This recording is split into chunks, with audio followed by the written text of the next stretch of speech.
네, 안녕하십니까. 우리 3부 법치의 주제에서 아리스토텔레스부터 살펴보도록 하겠습니다. 자, 아리스토텔레스도 참 광범위한 이 주제의 책을 저술하였는데, 그 중에 정치학이라는 책의 한 부분입니다. 자, 그러면 민중의 포고는 폭군의 칙령과 상통하는 것이다. 이렇게 이제 말이 시작되고 있는데, 민중이 있고 폭군이 있습니다. 그러면은 이 민중과 폭군이 상통하는 거라는 거예요. 자, 어떤 게 민중의 포고하고 폭군의 칙령하고, 폭군은 칙령이다, 포고다, 이런 것은 다 법이 아닙니다. 이 사람들 용어에서 법률하고 이 칙령, 포고, 포고령 이런 것들은 구분됩니다. 우리 말도 명령, 이것은 법으로 보지 않습니다. 그러니까 칙령, 이것은 명령이라는 것과 비슷한 겁니다. 앞으로 이렇게 명령은 보다 이례적인 것이라면 칙령은 계속되는 명령을 칙령이라고 보통 우리가 인상을 갖고 있죠. 포고도 마찬가지입니다. 앞으로 이렇게 하도록 합니다, 이런 식이 이제 포고입니다. 그런데 민중이 힘을 가져가지고 권력을 가지고 그렇게 포고를 하는 거랑, 폭군이 힘을 가지고 칙령을 막 이렇게 하는 거랑 그게 상통하는 거라고 그래요. 그러면은 법과 이런 칙령, 포고와의 차이는 보편적인 행동 원리가 될 수 없는 것을 말해요. 그러니까 그리스인들은 그 두 개를 그래서 구분했습니다.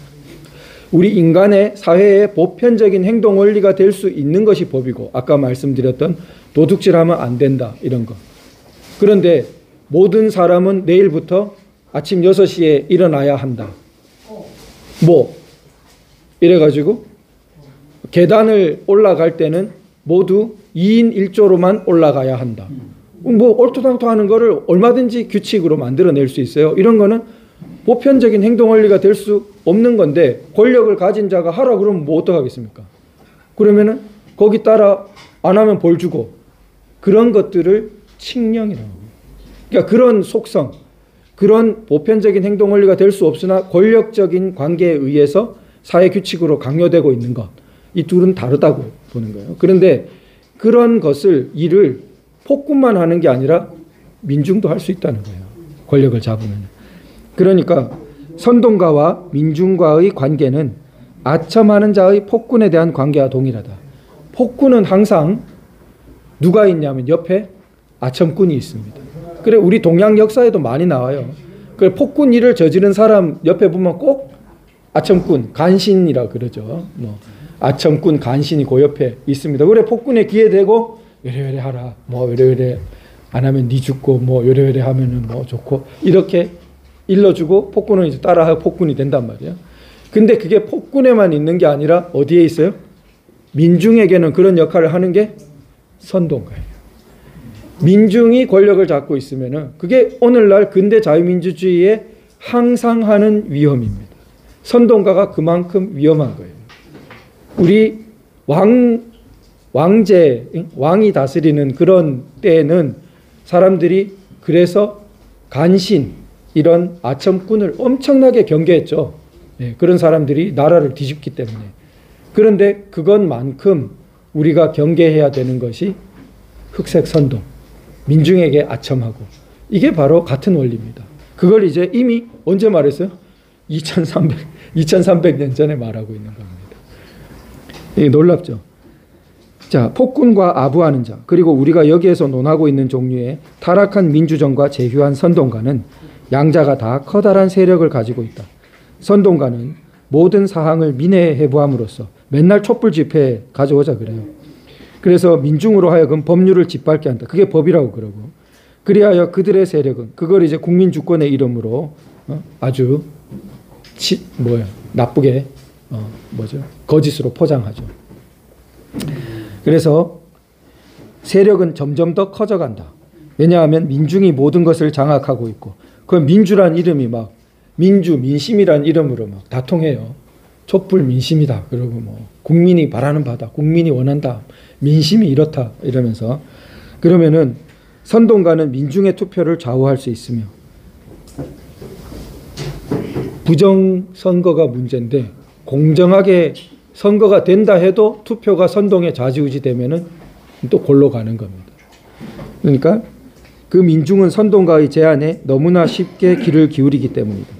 더욱이 집정관에 어떤 불평을 가지고 있는 사람들은 민중으로 하여금 판결하게끔 하자고 제안하며 민중은 그와 같은 권유를 즐겁게 받아들이며 그리하여 모든 관직의 권위는 훼손되는 것이다.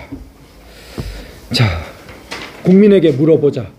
원전 이런 것도 국민에게 물어보자. 막 이런 식으로 해서 더 망가뜨리려고 했었습니다.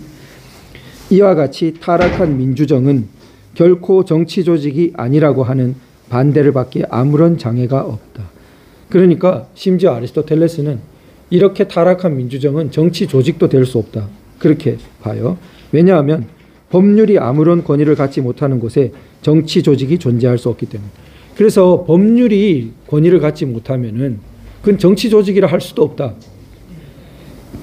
자, 법률이 모든 것 위에 군림하여야 하고 집정관은 개별적 사항을 다스려야 하며 이게 벌써 행정의 원리를 설명하고 있어요. 법치 행정의 원리를.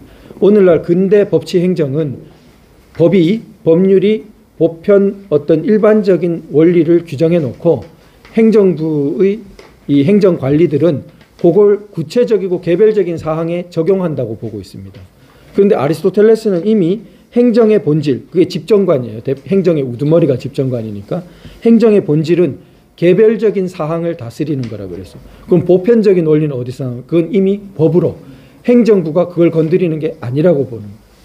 자, 그래서 그러한 경우에 있어서 비로소 정치 조직을 고려해야 되는데 법을 막 무시하면은 그거는 정치 조직도 아니라는 것입니다. 자, 그래서 그 밑에 문단을 한번 보겠습니다. 현재 대부분의 국가에 있어서 혼합정, 법치적 민주정이라고 불리어지는 형태가 존재하고 있는데 그와 같은 혼합체는 빈자들의 자유와 보통 귀족의 지위를 겸하는 부자들의 부를 결부시키려는 노력이다. 이렇게 보고 있습니다. 그러니까 이 혼합정이라고 번역이 마땅치 않아요. 근데 용어가 원어로 더 폴리티 이렇게 법치적 민주정이라고도 옮기고 아리스토텔레스가 좋은 정치 체제로 본 것입니다.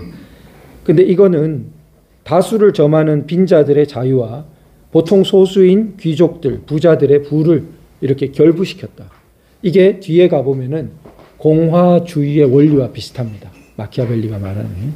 그런데 이게 잘 인류사에서 두드러지게 이걸 실천한 것이 로마입니다. 그러니까 로마는 아주 빛나는 역사를 이루었는데 로마에 민회가 있고 그 다음에 원로원이 있고 원로원은 귀족들로 구성돼요. 그 다음에 응급할 때는 이런 집정관들이 있습니다. 최고 통치자. 그러니까 이 집정관은 2인, 아주 왕처럼 소수죠. 그 다음에 귀족들, 이런 과두적인 원로원, 그 다음에 아주 다수의 평민들로 구성되는 민회, 이렇게 권력이 혼합정적인 딱 모습을 띠고 있습니다. 그래서 아리스토텔레스가 이미 그러한 이 혼합정에 대해서, 공화적인 체제에 대해서 논하고 있습니다. 자, 여기까지 이제 아리스토텔레스를 보았습니다. 네, 감사합니다. 두 번째, 월터 리프만인데요. 이 사람은 신문방송학이라고 우리가 학과 듣지요. 언론학과라고도 하고 그 학과를 거의 창설했다고 할 정도로 그 학문 분야를 미국에서 이제 공론이라는 책도 쓰고 정치평론을 오래 했고 유명한 정치평론 잡지를 창간한 사람입니다. 그 사람의 이 정치평론적인 글에서 하나를 인용한 건데 제가 말씀드렸던 교수님 김홍우 교수님의 저서에서 제가 재인용을 한 겁니다. 자, 그러면은 리프만은 20세기 전반기의 사람입니다. 그러니까 뉴딜 정책 같은 거를 놓고 사람들이 많이 대립할 때 그럴 때 사람입니다. 그러니까 보면은 개혁론자들은 진보적 경제하에서는 법이 바뀌어야 한다는 답변 불가능한 논쟁을 하였고, 이에 대해 보수론자들은 그런 경우 병보다 치료가 문제를 더 악화시킨다고 응수했다. 자, 개혁론자, 보수론자. 당시에 소위 진보 보수 논쟁이랑 비슷합니다. 미국에서 이제 리버럴 컨서버티브 하는 그 양 이 흐름의 대립을 말합니다. 20세기 전반기이기 때문에 지금과 꼭 일치하지는 않습니다. 그런데 그 개혁론자들은 리버럴 쪽이에요. 국가의 권리를 찬양했고, 보수주의자들은 개인의 권리를 고취했다. 전자는 집단주의가 되었고, 후자는 자유방임주의가 되었다. 둘 다 이제 문제점이 있다. 이렇게 분석하는 겁니다. 자, 그래서 우리 사회에서 격렬한 당파성을 주도해온 이상에서 말한 배타적 주장들의 문제는 인간의 경험 가운데서 가장 오래되고 최선의 방식으로 확립되었고 가장 성공적인 사회적 통제 방법. 이게 이 사람이 말하는 밑에 보면 보통법에 의한 사회적 통제. 그러니까 보통법적 법치라고 부를 수 있는 그걸 망각한 데에 있다. 그래서 자, 그 보통법적 법치가 어떤 거냐? 그런 방법이란 사람에게 자의적으로 명령하는 하향적 권위에 의한 통제 방식과는 다르게 이게 탑다운식인 그런 통제 방식과 다르게 인간 상호 간의 권리와 의무를 규정하고 법정에서의 자신의 정당성을 입증하는 방식. 그러니까 상향식이에요. 그래서 위에서 밑으로 명령하는 방식이 아니고 아래에서 위로 올라가는 방식인데 그게 법치와 어떻게 연결되냐? 우리가 알고 있는 법치의 개념과는 연결이 안 됩니다. 우리가 배심원단이 판결하는 미국의 법치의 모습을 떠올렸을 때 다른 방식의 법치구나 하는 것을 좀 감을 잡을 수 있습니다. 그러니까 법이 이 법을 살아가는 그 공동체의 사람들의 느낌, 그 사람들의 논의 이런 것을 떠나서 존재하지 않아요. 그 사람들의 법 공동체가 어떻게 느끼고 어떻게 논의하고 우리에게 옳다는 것이 어떤 건가 이런 축적 위에 법이 있고 그런 법을 기준으로 그게 이제 판례의 축적이고 그런 판례의 축적을 기본으로 판결을 하고 그런 판결 기본으로 정치도 거기에 바탕에서 이루어지는 법도 그런 판례나 사법부의 판단의 바탕에서 입법되는 아주 독특한 미국적인 사법이 강조되는 보통법적 법치. 원래 기원은 영국에 있는 그걸 설명하고 있는 것입니다. 자, 이것을 잊어버렸기 때문에 자유와 국가 이런 게 막 대립되는 것 같고 개인 대 국가, 진보와 보수의 잘못된 대립 그런 부분이 생겼다. 원래는 미국의 아주 핵심되는 전통은 보통법적 법치다. 이렇게 이제 말하고 있습니다. 자, 그 다음도 보시면은 유권자에게 단순히 투표권을 부여하는 것은 이것이 설사 진정한 대표성을 부여할 경우에도 그 자체로서 자치정부를 수립하는 것이 아니다. 자, 여기 고단까지 읽고요. 대부분의 국가에서 보듯이 주권자인 민이 무능할 경우에는 민의 마음을 달래고 녹이고 부패시키고 강제하는 방식으로 통치하는 과두정이나 통제불능의 관료제가 지배하는 새로운 형태의 절대국가를 탄생시킨다. 과두정은 소수가 나쁘게 통치하는 겁니다. 자, 여기서 키워드가 세 가지 굵게 표시되어 있는데 자, 투표권을 부여해요. 투표권도 원래는 많은 사람들에게 가지 않았습니다. 미국조차도 흑인은 동등한 투표권을 갖지 못했고 처음엔 전혀 없었고 그 다음에 여성에게도 심지어 투표권을 안 줬습니다. 그런데 서구 사회도 19세기 후반 20세기 초반에야 보통선거가 확립되는데 우리는 건국할 때 한꺼번에 다 받았어요. 그런 좋은 제도를. 그런데 그러면은 보통선거권으로 투표권을 다 줬습니다. 그러면 해결되냐? 자, 진정한 대표성을 부여할 경우 부정선거를 하면은 진정한 대표가 안 뽑혀요.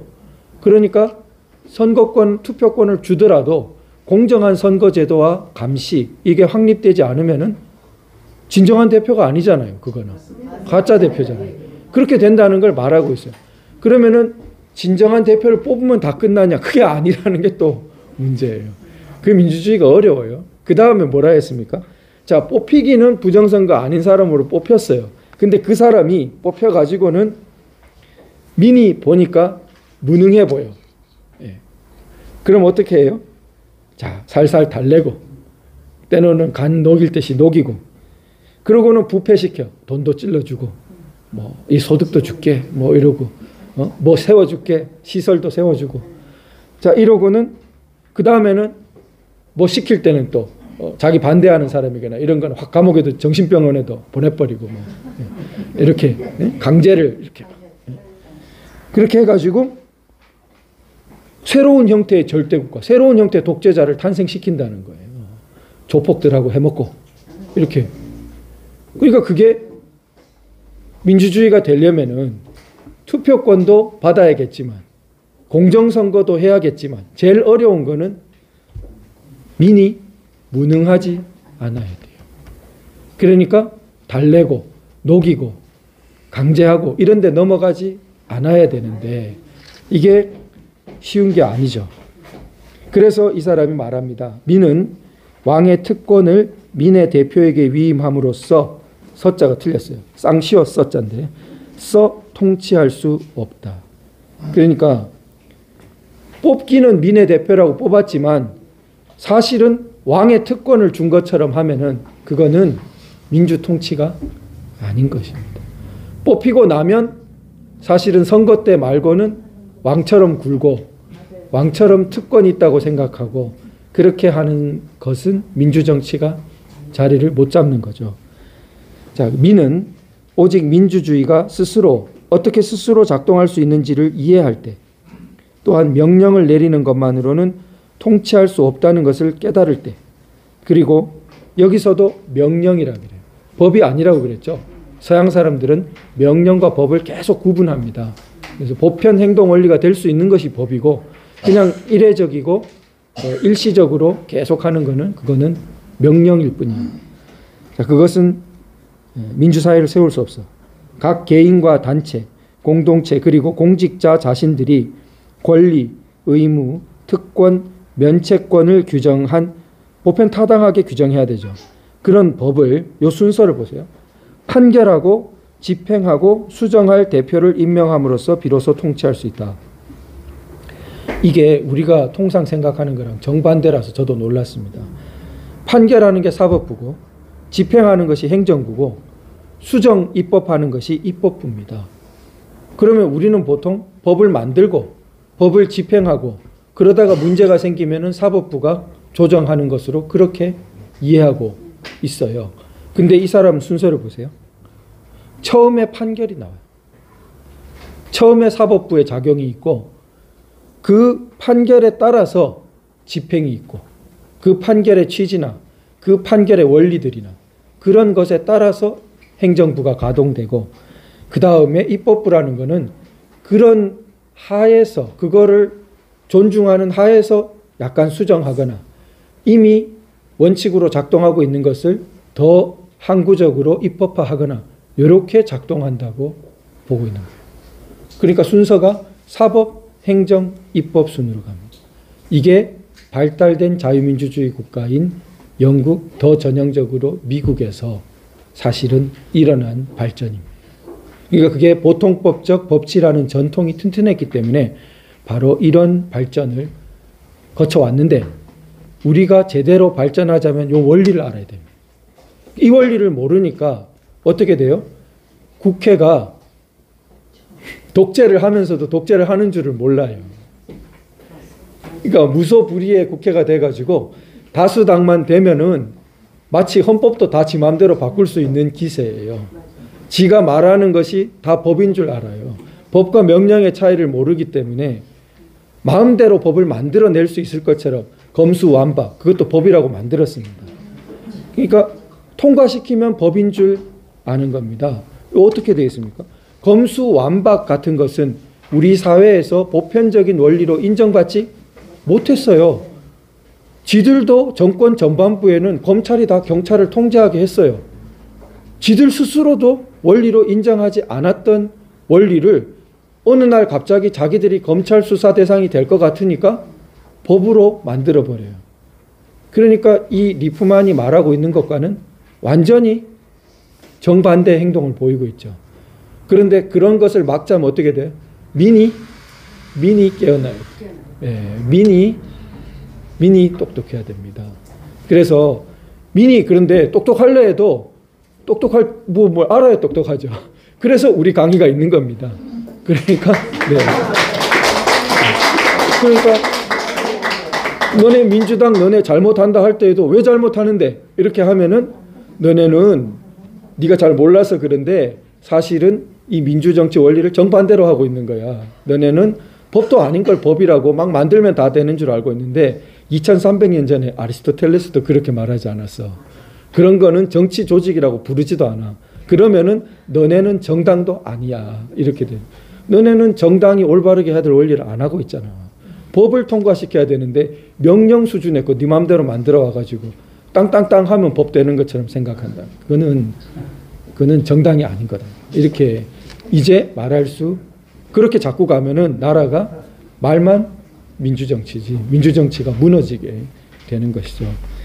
자, 그래서 그 다음에 이제 역시 미국의 아주 대법관 중에 손꼽는 유명한 대법관인 홈즈 판사를 살펴보겠습니다. 자, 그 홈즈 판사의 대표적인 책인 보통법. 그러니까 영미법을 커먼로라고 불러요. 잉글리시 로 이렇게 안 부르고 커먼로라고 부릅니다. 그러니까 그 말을 번역할 때 영미법으로 옮기기도 해요. 커먼은 그냥 작구대로 옮기면 보통법이죠. 그러니까 작구대로 옮기면 보통법인데 즉 영미 사람들은 자기들 법을 보통법이라고 부르는 거예요. 좀 독특하죠. 근데 왜 그러면은 보통법이라고 불렀냐? 영국조차도 로마법의 영향을 받습니다. 근데 제일 덜 받아요. 왜냐하면 지도에 보시면 영국은 당시 유럽에서 볼 때는 변방 섬나라예요. 그 유럽 대륙이 커다랗게 있고 영국은 뚝 떨어져 가지고 섬으로 있었잖아요. 그러니까 로마는 이태리 반도에 있는데 그래 이태리 반도에서 먼저 프랑스 같은 근접 지역이 먼저 발달하고 그 다음에 독일 이렇게 호담 붙어 있는 지역이죠. 이렇게 발달하고 북유럽이 발달하고 이러는데 영국은 발달할 때 속도가 늦겠죠. 그리고 영향을 미치기도 어렵고 또 한편으로는 정복해가지고 이 로마 쪽에서 막 유럽 대륙 쪽에서 다스리기도 어려워요. 그런데 오히려 게르만족들이 주인이 여러 번 바뀌어요. 막 이 게르만 부족이 지배했다가 뭐 덴마크 쪽에서 지배했다가 뭐 나중에는 또 노르만 부족이 지배했다. 이런 식으로 주인도 바뀌고 그러는데 이러다 보니까 독특한 전통이 발전되게 되는데 유럽에서는 로마가 없어져도 민법에서는 거의 지배적으로 많이 쓰일 때에 영국은 게르만의 독특한 부족법을 유지합니다. 많이. 왜냐하면 간섭을 덜 받고 이러니까. 그래 또 중앙 권력이 세지 못하고 이러기 때문에 그래서 거기서 이 부족별로 그러면은 다른 게 많을 거 아니에요. 그래서 왕국의 통일적인 질서를 위해서 순회 재판부가 다녀요. 순회 재판부가 다니면서 판결하는 기준이 점점 생길 거 아닙니까? 이 지역도 가고 이 지역도 가고. 아마 그래서 이름이 보통, 공통이다 그러죠. 이게 커먼, 공통된다. 그래서 커먼로라는 기원을 이거는 이제 정설은 아니고 생각해 볼 때 저도 이제 궁금한데 생각해 볼 때 그런 역사적 기원은 맞습니다. 순회 재판부가 다닌 그런 것은. 그래서 그런 커먼로라는 기원을 갖지 않나. 역시 상향적인 모습을 보여주죠. 그래서 각 부족들의 전통이 관습이 존중돼요. 관습이 존중되는데 그 관습 중에 공통적인 요소는 더 존중되겠죠. 예, 그런 것들이 법처럼 여겨지고 그렇게 될 겁니다. 로마법과 다른 그런 독특한 것들이 존중되었습니다. 나중에는 이제 융합되죠. 그게. 그래서 법의 생명은 논리가 아니라 경험이었다. 이 말 자체가 이제 이 유럽 대륙을 지배한 로마법, 그게 오늘날 대륙법이라는 거로 프랑스, 독일이 대표하는 대륙법계가 우리나라 법률계의 주된 흐름입니다. 우리나라는 일본에서 근대 법률을 개수했기 때문에 일본이 프랑스, 독일로부터 많이 받았어요. 그래서 그게 이제 대륙법계라는, 크게 봐서 영미법계와 대륙법계 양분되어 있는데, 대륙법계가 원래 더 우리나라의 원형을 이루고 있는데, 우리나라는 독특하게 영미의 영향도 많이 받게 되는데, 왜냐하면 미군정이 들어와요. 미군정이 들어오고 그 다음에 한미동맹이 그 뒤에 아주 긴밀하기 때문에 갈수록 미국적 민주주의가 많이 우리에게 흡수되고 그러기 때문에 미국 법률, 영미법 전통도 많이 들어옵니다. 특히 형사소송법 이런 데서 많이 들어왔습니다. 그래서 그런데 대륙법은 대체로 논리를 강조해요. 근데 영미법은 첫 마디부터 논리가 아니라 경험이라 이렇게 딱 대립을 시킵니다. 그러니까 그 시대의 당위적인 필요성, 그 다음에 공서양속에 대한 직관, 이런 것들이 중요하다. 공서양속이라고 말한 게 우리 법에서는 선량한 풍속, 기타 사회질서, 민법에 보면 그렇게 용어가 있는데 대체로 그게 그 용어에 대응됩니다. 여기서 공서양속, 공공의 어떤 질서와 선량한 풍속, 그게 이제 공서양속이죠. 그걸 퍼블릭 팔러시라고 했는데 뜻은 그런 뜻입니다. 공서양속, 우리 용어로는 선량한 풍속, 기타 사회질서. 이게 민법에서 어떻게 작동되냐 하면요, 선량한 풍속, 기타 사회질서에 위반되는 법률 행위는 무효다, 이렇게. 대표적으로 계약이 무효인 거죠. 그러면 선량한 풍속, 기타 사회질서에 위반되는 계약의 예를 한번 들어봐야겠죠. 예, 대표적인 예는 첩계약 같은 겁니다. 그러니까 자, A와 B가 A의 첩으로 살고 대신 A는 B에게 뭐를 증여한다. A 아파트를 C라는 아파트를 증여한다. 이 계약이 유효하냐는 거예요. 유효하지 않습니다. 첩계약을 유효하게 보지 않아요. 그러나 이게 아파트를 증여한 것 자체는 유효하냐 안 하냐, 부분적으로는 유효하냐, 자, 그것은 경우마다 다릅니다. 그래서 그 부분, 증여 계약으로서의 부분은 유효할 것인가, 그건 이제 다툼의 여지가 있어요. 예를 들어 보세요. 그 계약하고 하루 만에 나는 네 첩으로 안 살란다, 내가 도태우 변호사 강의 들어보니까 첩 계약은 무효라더라. 그러나 아파트 증여한 건 유효야. 그러면서 법원에 내한테 증여 등기를 해주세요 가져갑니다. 하루밖에 안 살았어요. 유효하겠어요? 그러니까 그건 따져봐야 된다는 거예요. 그러나 수십 년을 그렇게 살았습니다.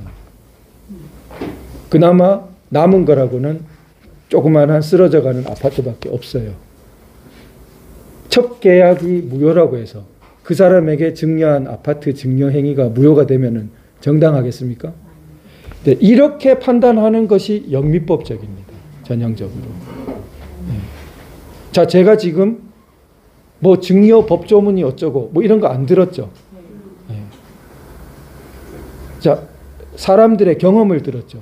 이렇게 판단하는 것이 전형적으로 영미법적입니다. 그걸 말하는 겁니다. 법의 생명은 논리가 아니라 경험이다. 그래, 경험에서 하루를 첩이라고 불리고 산 사람과 수십 년을 그런 관계, 비록 법이 금지하는 중원적 사실혼이지만 수십 년의 그것과, 그건 뭐가 알아요? 우리의 경험이 압니다. 그 둘은 천양지차라는 것을 경험이 알아요. 그래서 일괄적으로 부분 무효가 어떠니, 증여 유효성이 어떠니, 이렇게 일괄적인 잣대로 그렇게 추상화시키면 다 똑같아요. 다 부분적으로 첩계약과 증여계약을 갖고 있고, 부분 무효를 할 거냐 전체 무효를 할 거냐, 법리적으로 따지면 아주 비슷한 구조를 띠고 있지만 우리의 경험으로 따지면 천양지차다.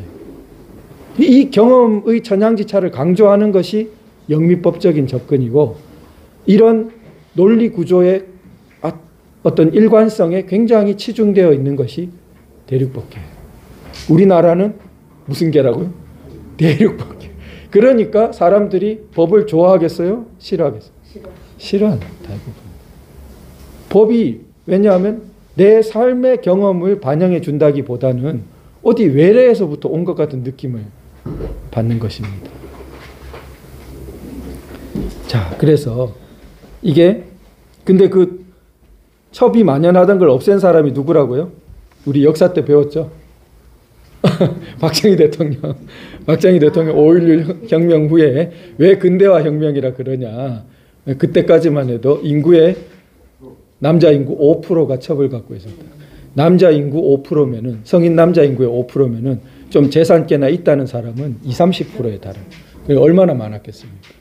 그런데 법에서 금지하고 있는데도 그렇게 많은. 그리고 전근대적인 제도예요. 그런데 박정희 대통령이 5.16 후에 공직자부터 다 몰아내 공직자의 첩 가진 사람 다 잘라버리고 이러니까 사회 전체적으로 첩 제도가 완전히 이렇게 거의 그 뒤로는 확 바뀐 겁니다. 그런 근대화 혁명을 단순히 산업화 혁명만으로 볼 수 없다. 그것이 이제 이영훈 교수님이 근대화 그러는 이유입니다. 자, 그 부분이 이제 여기는 선량한 풍속, 기타 사회 질서 이런 것과 연결되는 것입니다. 그래서 법은 여러 세기를 걸쳐서 발전해 온 한 국가의 역사를 담고 있어서 자, 제가 지금 말씀드린 게 100년이 흐르면 박정희 대통령 때 첩을 없앴는데 그러면서 그게 우리나라 민법에 그래서 그 이후로는 그런 첩 계약 같은 것은 선량한 풍속 기타 사회 질서에 위반되는 것으로 보았다. 박정희 대통령 이전에는 위반되는 것으로 봤겠습니까? 볼 수 없죠. 만연해 있는데 그렇게. 그것이 법이 역사를 담고 있다. 영미법적으로 접근했을 때 그런 것을 상기하게 됩니다. 근데 대륙법적인 건 그런 역사를 안 가르쳐 버려요. 그러니까 이 영미법적인 전통이 자유민주주의 실질적 법치로 발전하는데 굉장히 그 귀중한 입구를 이루게 됩니다. 우리가 많이 그거를 이 핵심을 받아들여야 됩니다. 그래서 거기 문단의 마지막을 보시면은 법의 실체는 그 당시에 편리하다고 여겨지는 것과 거의 부합한다. 그러니까 이것도 이 대륙법적인 사고방식으로 보면 완전히 다른 방식이에요. 법이 뭐 어때요? 편리하다는 것과 법은 이렇게 딱 근엄하게 그 안에서 체계를 딱 이루고 서로 논리 일관되고 그 다음에 이게 법이다 하면 그냥 사람들은 지켜야 되는 거고 그런 거지 뭐 사람들이 그걸 편리하게 생각하는 거고 법하고는 뭔 상관이 있나 이렇게 보는데 영미 쪽에서는 그게 아닌 거예요. 법이라고 불리는 것은 우리 그걸 준수하는 사람들이 그게 편리하다고 느끼는 근데 이 편리가 그냥 단순한 그 얕은 편리는 아니에요. 그러니까 그 예를 들어 우리가 뭐 적당한 예가 지금 금방 안 떠오르는데 그 쉽게는 당장은 편리한 것처럼 보여도 장기간 좀 계속되면 그건 편리가 아니라 굉장히 막 사회가 더 곤란해지는 것들이 있단 말이에요. 그런 걸 고려한 편리예요. 이 사람들이 말하는 편리는 장기간 계속 그것을 반복 시행해도 편리한 편리. 근데 그런 편리가 어떠한지를 고려하지 않고 예를 들어 도시계획을 세우고 뭐 어떤 도시에 관한 규칙을 만들어도 뭐 이게 종상향이라든지 뭐 그런 고도제한법 같은 걸 만들지 않습니까? 그런 걸 만들어도 심사 원료를 해가지고 그러한 우리에게 편리하게 여겨지면서도 도시도 아름답게 되고 이렇게 되어야 되는데 예를 들어 네 맘대로 세워라. 그럼 당장은 편리하죠. 네 맘대로 고도 제한 없이 세워라. 나중에 도시가 어떻게 됩니까? 난개발돼가지고. 그때는 그 불편한 걸 해소하려고 해도 어렵게 되잖아요. 그런 편리가 아니라는 거예요. 그게 장기간 되어도 그러면은 장기간 되어도 편리할 수 있는 편리를 법에서 고민하는 사람들이 영미 사람들이고 우리 대륙법계 영향을 받은 판사들은 그런 걸 고민을 한다 안 한다? 잘 안 하는데요. 잘 안 한다. 내가 이 판결을 내리면은 이게 원리가 되는 건데 일종의 이러면은 최소한 선례가 되고 그러면 이게 결과적으로 누적되면 어떤 문제점이 있을까 고민을 안 한다. 대표적으로 이번 연수을 판결처럼 부정선거 판결을 내놓으면은 그렇게 수많은 저 이상 투표지들이 재검표 때 쏟아져 나와도 그거 뭐 원고가 증거를 못 대는데 원고가 뭐 저 범인도 다 누구라고 특정도 해야 되고 그런데 그런 못하니까 그건 난 무효라고 못하겠어. 난 내 책임 다 했다. 그러면 진짜 투표지의 절반이 다 그런 뭉그러진 투표지로 가져와가지고 부정선거 소송을 한들 앞에 선례를 봐라. 네 지금 범인 특정했냐? 특정 못하죠. 수사 안 해주는데. 요만큼 나와도 수사 안 해주고 있는데 반이나 그런 투표지가 나올 정도면 그놈들이 얼마나 권력을 더 가졌겠습니까? 수사해주나 안 해주죠. 그럼 우리가 무슨 수로 범인 특정을 다 해요? 그러면은 앞에 선례를 봐라. 그런 경우에 범인 특정 안 되면은 무효로 할 수 없다고 했다. 나도 무효로 할 수 없다. 판사를 왜 하고 있어요? 예? 국민이 월급 주고 유학까지 다 보내고 판사를 왜 하고 있냐고요. 그러면은. 그런데 그런 미래가 온다고 그렇게 간곡하게 말을 해도 안 듣더라 이거예요. 이게 끔찍한 미래를 불러오는 거다. 근데 우리 시각 자체가 그런 시각을 잘 못 가지는 법학 교육을 합니다. 우리나라가. 그러니까 우리가 선진화 아카데미에서 이런 시각을 가지면은 그래서 선진화 아카데미 선진적인 거예요. 네, 우리가 이제 앞서 있는. 네. 감사합니다. 저도 물론 배운 건데 더 선진적인 법치에서 서양에 그러면은 어떻게 영국은 이런 독특한 보통법적 법치를 발전시켰냐. 그 유명한 마그나 카르타라는 게 있다. 이게 1200년대예요. 1215년. 그러니까 굉장히 일찍이죠. 이때 이게 글을 보면요. 자, 우선 글을 보면서 보겠습니다. 누구든지 자기 동료에 의한 합법적 재판에 의하지 아니하고 짐으로부터, 짐이 왕입니다. 토지, 성, 특권 또는 권리를 박탈당할 경우 짐은 즉시 이를 반환한다. 왕이 이렇게 약속하고 있어요. 만일 이에 관하여 분쟁이 발생할 경우 누가 재판합니까? 25명의 봉신에 의하여 결정된다. 왕이 자기가 판단 못하고 중요한 신하 25명이 재판을 해가지고 결정하게 돼 있어요. 누구 사이에? 왕하고 신하 사이에 다툼을. 왕하고 신하 사이에 다툼이 생길 수도 있고 그거를 중요 신하들이 25명이 결정하도록 그렇게 하고 있습니다. 그래서 제일 끝에 보시면은 짐은 완전한 재판을 허여한다. 그러니까 거기에 대해서 완전한 재판을 하도록 허락한다. 이렇게 왕이 사실 강요까지는 아니고 상당히 압력을 받으면서 서명한 문건입니다. 그러니까 신하들이 왕을 이제 압박해가지고 이런 서명을 하고 그리고 이 이래로 상당히 영국 왕들은 여기에 어느 정도는 구속됐어요. 그게 이제 영국의 법치나 민주주의가 발전하는 토대를 이루는 거죠. 그 다음을 보시면 어느 정도냐 하면은 그 굵은 글씨에 짐의 성, 토지, 재산을 압류한다. 그러니까 신하가 심지어 왕의 재산을 압류하는 거예요. 압류 딱지를 붙이는 거예요. 이걸 허락하는 거예요. 놀랍죠? 그런데 그것도 한계가 있어요. 그 다음 보시면은 그러나 짐과 짐의 후비 및 짐의 자녀의 신체에 침해가 있어서는 아니 된다. 그러니까 왕과 왕비들, 그 다음에 자녀들, 왕자, 공주 이런 사람들 거기 신체에 손대면 안 돼. 거기는 탁 그 금도예요. 그거는 이제 한계를 지키는 거예요. 왜냐하면 그래야만 그 다음에 어떻게 됩니까? 구제를 받으면은 충성을 원상으로 복귀시켜야 돼.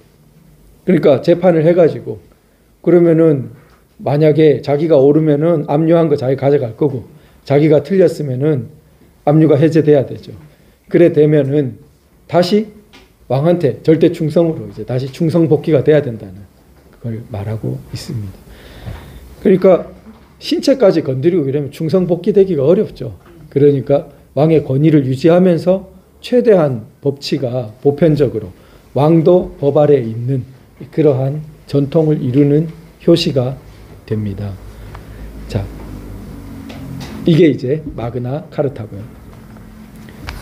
그 다음은 우리 고려사인데, 그럼 우리나라는 이런 거하고 완전히 관계가 없었냐? 우리나라는 왕이 마음대로 하고 마그나 카르타하고는 영 딴 세계를 살았냐? 그게 고려 태조 왕건 때 그걸 기록한 책이 고려사죠. 거길 보면 안 그렇다는 걸 알 수 있습니다. 그러니까 이게 굵은 글씨를 보시면은 안문단은 이제 신라가 쇠퇴하자 굉장히 그 도적들이 일어나서 혼란스러웠는데 그 여파가 계속되고 있다는 거고요. 그런데 백성들 가운데 억울하다는 송사를 제기하는 자가 있는데도 관리가 사사로운 정에 이끌려 이들의 죄과를 숨기고 비호하니 원망과 비방의 소리가 온통 들끓는 것은 이 때문이다. 그러니까 자, 관리들이 제대로 안 하니까 비방이 들끓죠. 그 다음에 왕이 어떻게 하냐? 죄 있는 자는 귀천을 가리지 않고 벌을 내릴 거라 그래요. 그러니까 관리라 하더라도 그 사람이 귀족 가문 출신이라 하더라도 잘못한 게 확인되면 왕이 벌을 내릴 거라고.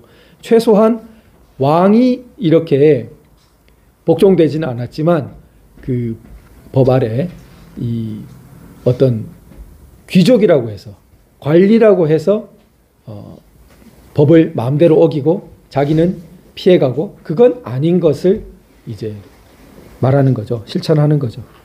그래서 밑에 보시면은 굵은 글씨에 백성들로부터 고소를 당한 자가 소환에 응하지 않으면, 이건 이제 귀천을 불구하고 이렇게 하면 죄를 다스린다는 거예요. 또 관리가 고의로 심리를 지연시켰다면 그것도 문책하고, 권력을 믿고 법을 집행하지 못하게 명령하는 자가 있으면 보고하라. 이래가지고 이제 질서를 잡아갑니다. 그런데 안타까운 거는 이런 방향으로 계속 나갔으면은 우리도 영국만큼은 아니어도 그래도 영국에 가깝게 이렇게 좀 가겠죠. 그런데 우리가 고려를 생각해 보면 그렇게 안 된 것 같죠. 왜 안 됐을까? 그 다음에 나온다. 그 다음에 고려 광종을 보시면은 4대인가 이래요, 광종이. 그러니까 얼마 안 갔어요. 이 앞이 지금 934년, 그 다음 960년, 한 30년, 한 세대 정도 뒤에 뭐가 나오냐면 보시면은 충성스럽고 선량한 사람들을 모함하는 풍조가 일어났다. 종이 자기 상전을 고소하고 자식이 그 아비를 참소한 결과 감옥이 항상 넘쳐났다. 죄 없이 죽임을 당하는 자가 줄을 이었다. 이렇게 하면서 그럼 결국 어떻게 되겠습니까? 이런 모든 것은 하극상이다. 그러니까 하극상은 절대 금한다. 이런 식으로 가버리는 겁니다. 자, 이게 우리가 좀 꼼꼼히 따져봐야 되는데 모함은 일어날 수 있어요. 그리고 실제로 이렇게 계급 사회에서 윗 신분에 대해서 사법 절차를 열어놓으면은 함정을 파가지고 모함해서 공경에 빠뜨리고 하는 거 인간 사회니까 일어날 수 있습니다. 그럼 일어나면은 그거를 이런 건이 한 건 일어났으니까 폐지해야 된다가 아니고 그런 건이 아주 못 일어나도록 제도를 강구해야 될 거 아니겠습니까? 그러니까 우리 사법제도 같으면은 그래서 무슨 죄가 있어요? 무고죄가 있죠. 그래서 딴 사람을 억울하게 죄받게 만들려고 막 허위 고소하고 이런 사람을 오히려 벌을 주는 제도가 있단 말이죠. 그러니까 무고하는 사람을 엄하게 다스리고 그 다음에 재판을 잘못할 수가 있으니까 상급심 제도 같은 걸 둬가지고 누가 실수하더라도 그 다음에 구제가 좀 될 수 있도록 그런 제도를 강구한다든지 이렇게 보완을 해야 되는데 모함하는 풍조가 일어나 이러면서 이 봐라 이래 놓으니까 억울하게 심지어 윗계급의 사람이 당하지 않냐. 그러고는 안 돼. 이제 이렇게 갈 수 있다. 그 다음에 또 하나는 종이 상전을 고소하는 거하고 자식이 아비를 참소하는 거, 이 두 개를 같이 보고 있어요. 이게 약간 동양에서 사실 구분을 해야 되는데 뒤에 세종 때도 보시면은 구분하는 신하들이 있어요. 그 두 개를. 그런데 이거 자꾸 이런 거 폐지하려는 사람들이 고려 태조가 움직인 방향을 폐지하는 마그나 카르타의 방향을 폐지하려는 신분제 이런 거를 완강하게 좀 더 좀 비민주적으로 이렇게 유지하려고 하는 사람들이 요걸 등치를 잘 시켜요. 그러니까 자식이 아비를 고소하는 거는 그거는 좀 천륜에 위배되는 거예요. 그거는 동서양 공히 그런 거 하지 말라고 다 유명한 이야기가 남아 있습니다. 서양의 플라톤은 유티프론이라는 대화편에 보면은 소크라테스가 어떤 젊은이가 급하게 막 가니까 너 어디 그리 평소에 안 그런 사람이겠죠. 너 어디 그리 급하게 가냐 그러니까 자기 아버지 고소하러 간다고 그러거든요. 그러니까 그 고소 이제 형사 고소하러 가는 거예요. 민사가 아니고. 그러니까 자식도 아버지한테 민사 소송은 할 수 있어요. 그 구분되죠. 근데 소크라테스가 멈춰 세워 가지고 이제 막 대화를 이끌어내 가지고 아, 자식이 아버지 고소하면 안 되는 거다. 이걸 이제 설득시키거든요.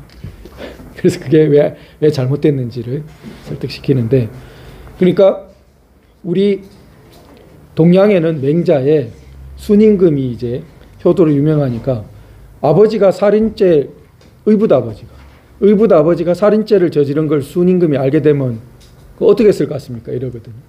그러니까 그 맹자에 나오는 대답은 아버지를 업고 동해 먼 바닷가로 가서 평생 다른 세상은 생각지도 않고 거기서 살았을 거다. 이렇게 대답해요.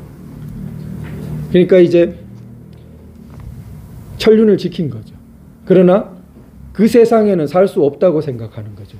자발적으로 쫓겨나듯이 거기 가서 숨어 사는 거로 그게 천륜과 이 세상의 질서를 법 질서를 유지하는 어떤 묘책이라고 본 거죠. 이렇게 동서양 공이 자식이 아버지를 고소하는 문제는 그거는 안 된다고 봐. 심지어 없는 죄를 가지고 참소하는 거는 그건 거의 극형감이죠. 그런데 그거하고 신분제 사회에서 아래 계급이 윗 계급의 잘못을 가지고 고소하는 거를 같이 보면 어떡해요? 그거는 이걸 막는다고 해서 이 신분제 사회에 그거를 막으면 안 되는 건데 흔히 하극상이라고 같이 봐버렸어요. 그러니까 여기서도 그 논리가 나오는 겁니다. 그리고 500년 뒤에 세종 때도 그 논리를 가지고 이게 그 고을 수령을 제대로 처벌하지 못하게 됩니다. 그게 이제 그 다음 이야기에 나오게 됩니다. 자, 마지막이에요.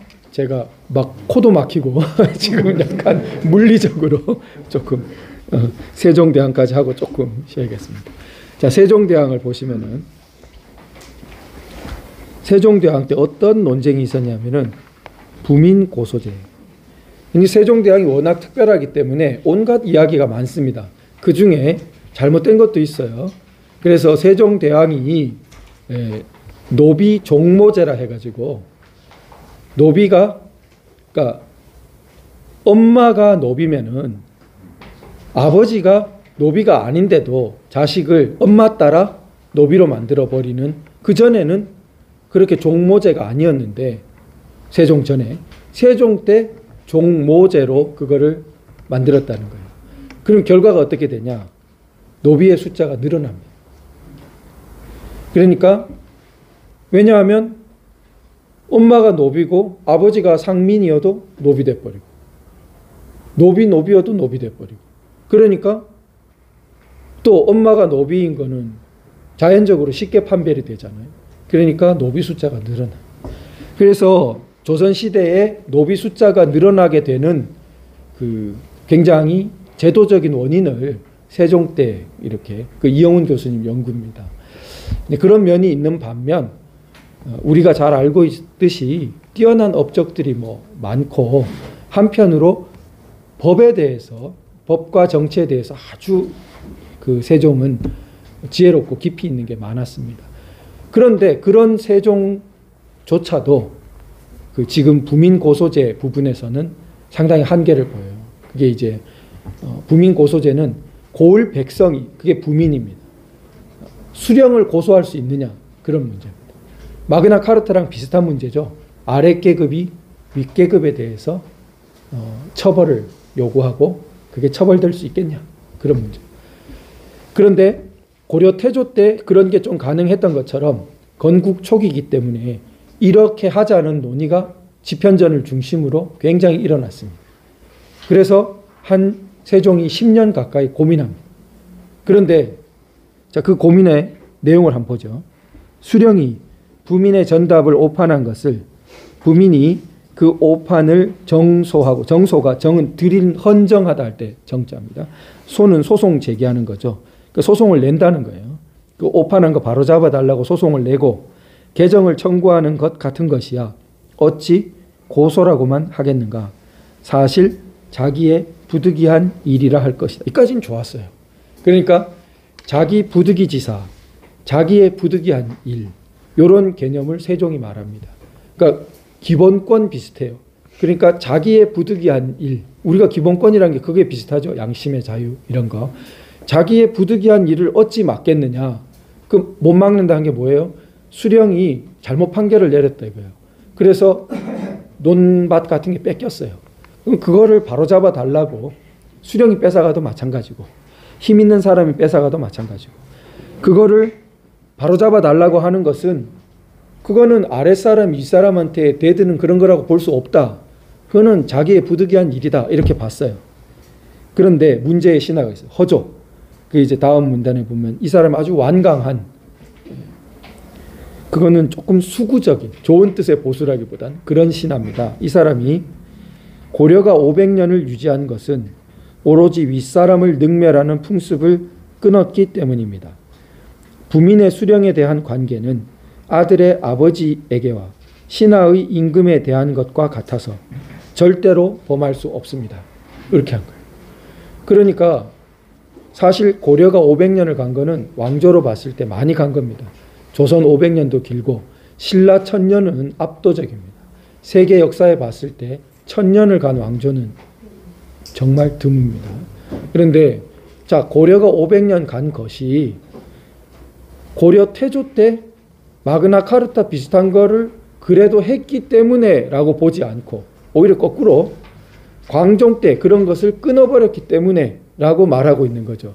그리고 표현을 보시면 광종 때 한 것처럼 판박이로 아들의 아버지, 천륜적인 거하고 부민의 수령, 이런 사회적인 거를 등치시켜버려요.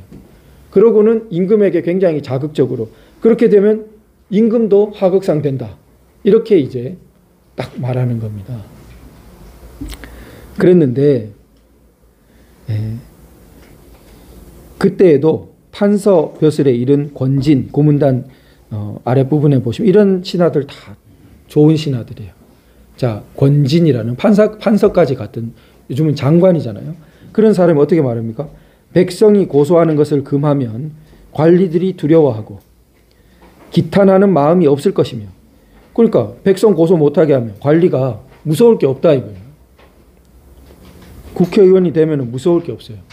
당대표를 거느리고 검찰에 출두하면서 나를 감히 잡아넣겠다는 거냐. 법이 없어요. 그러니까 장차 고의로 오게라는 자가 있을 것입니다. 그런 거를 엄하게 딱 해놓지 않으면은 장차 고의로 잘못을 저지르고 조폭 같은 놈이 일부러 당대표가 될 것이라는 거예요. 그런 옳은 말을 당시 권진이라는 이런 좋은 신하가 장관 직위에 있으면서, 우리나라에 좋은 사람들이 있고 이런 말들을 채택해가지고 쓰면 좋은데 이제 하도 큰 제도다 보니까 세종이 또 고민했어요. 또 고민하고 이제 세월이 또 흘렀어요.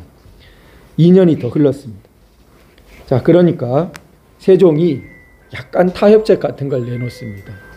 뭐라 하냐면, 내 생각으로 소장을 수리하여 그 옳고 그른 것을 판단하여 그의 원역함을 풀게 하고 오판이 있더라도 수령은 처벌하지 않는다면, 그러니까 세종이 소장은 받아줘라. 그리고 판단 잘못됐으면 잘못됐다 해줘라. 그러나 잘못을 저지른 그 수령을 벌 주지는 마라. 그러면은 하극상의 우려도 적고, 그 다음에 세종이 말한 자기의 부득이한 일에 대한 원역함도 원망하고 억울하는 것도 풀지 않겠냐. 둘 다가 조화되지 않겠냐 이랬어요. 그랬더니 여기도 또 좋은 신하가 또 조계생이라는 신하가 나왔어요. 조계생이 임금이 그래 말은 이 사람 참 용감한 사람입니다. 이번엔 임금이 묘안이 있다고 탁 이렇게 말했는데 거기다가 홀로 뭐라고 말했어요? 신이 지방의 관직을 역임하였으므로 폐막을 자세히 알고 있습니다. 자기 경험을 말합니다. 내가 고을 수령을 해봐서 압니다. 그러면서 소송을 오판한, 그때는 수령이 소송도 하는 거예요. 판관도 하는 거예요. 재판관도. 소송을 오판한 수령을 비록 처벌하지 않더라도 그의 벼슬은 파면시키십시오. 그러니까 그렇게 안 하면은 이게 엉망이 된다고 말한 겁니다. 경험으로. 그런데 안 들었어요. 권진과 조계생의 말을 듣지 않았습니다. 그래서 세종이 마지막에 보시면 어떻겠습니까? 이제부터 수리하여 처리하게 하고 그 소장 때문에 관리에게 죄 주는 일이 없게 한다면 두 가지가 다 원만할 것이다. 원만하지 않았습니다. 자, 결과적으로 어떻게 됐을까? 자, 백성이 했습니다. 뭐 잘못됐다 해줬습니다. 그 다음에 이 사람 벌 받거나 관직에서 물러나는 거 없었습니다. 그럼 더 높은 자리로도 가고 그럽니다. 그럼 이 사람 어떻게 생각했습니까? 괘씸하다 생각하겠죠. 네? 이 사람은 평민일 뿐이고 이 사람은 고관 대작입니다. 무슨 수를 써서든 불이익을 줄 수 있고 뒤에 그랬겠죠. 그럼 어떻게 인식되겠습니까? 야, 그거 논밭 하나 찾은 거는 작은 일이고 뒤에 괴로움을 겪는 걸 보니까 절대 하지 마라. 그 사람이 그렇게 말하겠죠. 동네에 말하고 그걸 쳐다본 사람들이 그렇게 알아듣고 야, 저거 잘못했다 큰일 난다. 유명무실한 제도로 변해가는 겁니다. 그러니까 우리가 아는 조선 후기에 암행어사 출도요 그러고 뭐 동학 난리가 난 무슨 뭐 수탈이 어쩌고 이런 게 탐관오리가 어쩌고가 있지. 만약에 그게 고소되어 가지고 처벌되고 하는 게 유지되었으면, 그러니까 그 뒤로는 고소할 생각도 안 했다는 거예요. 그러니까 뭐 유명무실하게 묻혀져 버렸다는 겁니다. 그런데 이런 잘못을 우리가 지금 두 번이나 하고 있어요. 그러니까 노무현 대통령 탄핵 때 사실 어차피 탄핵을 못 시킬 거면은 그러면은 판결을 달리 좀 다른 이 구성을 했어야 되는데 그게 뭐냐면은 그때 당시에도 국회의 소추 의결이 엄청나게 엉성했습니다. 그냥 한 조금 뭐 토의하고 탄핵 소추해버리고 대통령 권한 정지되는 시기였어요. 그러니까 적법 절차가 지켜지지 않았다라고 항변했어요. 그랬더니 이 헌법재판소가 뭐라 그랬냐면 이 잘못한 공무원을 이렇게 탄핵하고 하는 문제에 있어서는 적법 절차 원리가 적용되는 그런 영역이 아니다 이래버렸어요. 아니 이게 뭐가 아니야. 적법 절차는 이게 영미법에서 볼 때 모든 영역에 이 개인의 국가 그 잘못한 대통령이라 하더라도 자기의 근본적인 불이익이 있으니까 그러면은 정당하고 그런 제대로 된 절차에서 돼야 되죠. 적법 절차를 요구할 수 있고 그게 적법 절차가 적용되는 영역이어야 되죠. 근데 적법 절차가 적용되는 영역이 아니다. 오히려 면죄부를 줘버렸어요. 그런 국회에. 그러니까 그게 어떤 화근을 낳겠습니까? 박근혜 대통령 탄핵 소추할 때 헌법재판소 판례에 따르면 국회가 지 아무리 엉터리로 소추해도 그건 적법 절차가 적용되는 영역이 아니라고 우리는 그 판시해놨다. 당연히 요번 박근혜 대통령 탄핵 판결문에도 그랬습니다. 자기가 이미 선례를 그렇게 해놨기 때문에 자기들끼리 또 그거 고치지도 않고 또 그래 놓은 거예요. 그러니까 우리는 아직도 국회가 제3, 제4 지 마음대로 소추 의결을 해도 헌법재판소가 그런 거는 적법 절차 원리에 어긋난다는 그런 확신을 판결을 할 확신을 못 갖고 있어요. 이게 그러니까 한번 이게 멀리를 내다보고 이 일이 어떤 결과를 가져올지를 생각하는 게 아니고 마치 그냥 눈앞에 거 보고 그 모면에 가고 그런 거. 그 아까 말씀드린 것처럼 부정선거 연수를 판결을 그따위로 그렇게 해놓으면 앞으로 지금 공정한 선거나 그게 도대체 어떻게 국민 주권이 제대로 자리를 잡으라고 그렇게 판결을 해놓냐. 지금 이 부민 고소제처럼 나름 그렇게 똑똑한 세종이 나름은 현명한 중간책을 찾았다고 해도 사실상 생각해 보면은 그게 그렇게 작동 안 될 겁니다라고 알 수 있는데 연수울 판결 같은 거를 내려놓으면은 그게 앞으로 어떻게 작용하겠냐 말입니다. 그런데 왜 그거를 보지 않는가? 근데 우리 국민부터 이제 선진 국민부터 보아서 선진화를 시켜야겠죠. 네. 잠시 쉬었다 하겠습니다. 감사합니다.